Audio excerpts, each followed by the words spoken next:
আসসালামু আলাইকুম।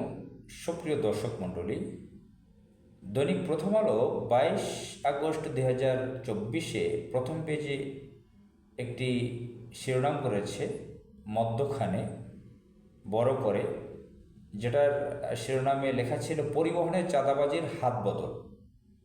উপশিরোনাম করেছে আওয়ামী লীগ থেকে বিএনপি, সরকার পরিবর্তনের পর আওয়ামী লীগ নেতারা আত্মগোপনে, পরিবহন সমিতিগুলোর অফিস বিএনপি নেতাদের দখলে।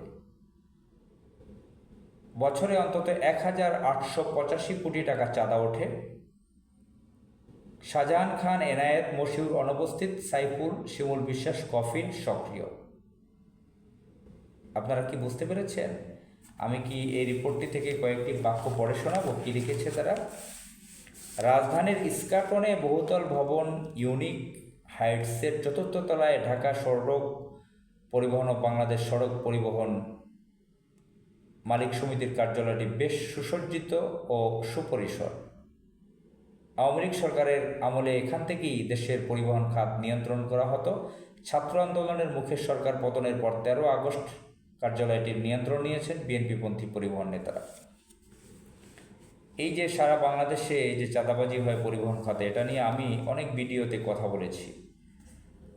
দৈনিক ইত্তেফাক সহ বিভিন্ন পত্রিকায় এই চাঁদাবাজি নিয়ে মাঝে মাঝে ফর্মালিটি রিপোর্ট হতো। সেখানে দেখতাম শাহজাহান খান কখনো পার ডে 7 কোটি, কখনো 10 কোটি চাঁদা উঠাতো।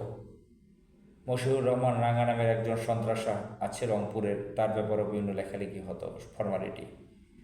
আজকে বিএনপি রাষ্ট্র ক্ষমতায় আসে নাই, গণঅভ্যুত্থানের মাধ্যমে অবৈধ আওয়ামী লীগ সরকারের পতন হয়েছে। এখন ইন্টারিম গভর্নমেন্ট আছে, অন্তর্বর্তীকালীন সরকার প্রফেসর ডক্টর ইউনূসের নেতৃত্বে। বিএনপি আসা হয়, নির্বাচন হয় না। এখন বিএনপির লোক যদি আওয়ামী লীগের মতন অপকর্ম করে, চাঁদাবাজি করে, সন্ত্রাস করে, তাহলে বাংলাদেশের মানুষ কোথায় যাবে? বিএনপি কয়েকবার রাষ্ট্র ক্ষমতায় ছিল, এমনিতেই বাংলাদেশের মানুষ বিএনপিকে নিয়ে এখন পর্যন্ত প্রচুর সমালোচনা করে। এখন অনেকে বলতে পারেন আমি প্রথম আলো পত্রিকায় পড়ে শুনিয়েছি।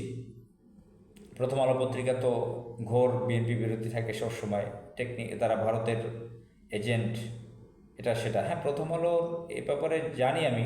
তো বিএনপি যে এই চাঁদাবাজিতে লিপ্ত, সেগুলো আমরা অনেকেরই জানা, আমরা অনেকেই বুঝি, এগুলা দেখেছি। তো বিএনপি যদি বিএনপির নেতাকর্মীরা যদি এই কার্যকলাপ চালু রাখে, এই বদভ্যাস যদি চালু রাখে, তারা যদি তওবা করে ফিরে না আসে ভালো পথে, তাহলে তো বাংলাদেশের মানুষ বিএনপিকে ম্যান্ডেট দিয়ে রাষ্ট্র ক্ষমতায় বসাবে না। সামনে বিএনপি চোখে অন্ধকার দেখবে। বিএনপির সেই পুরনো শয়তানি কর্ম থেকে ফিরে আসতে হবে।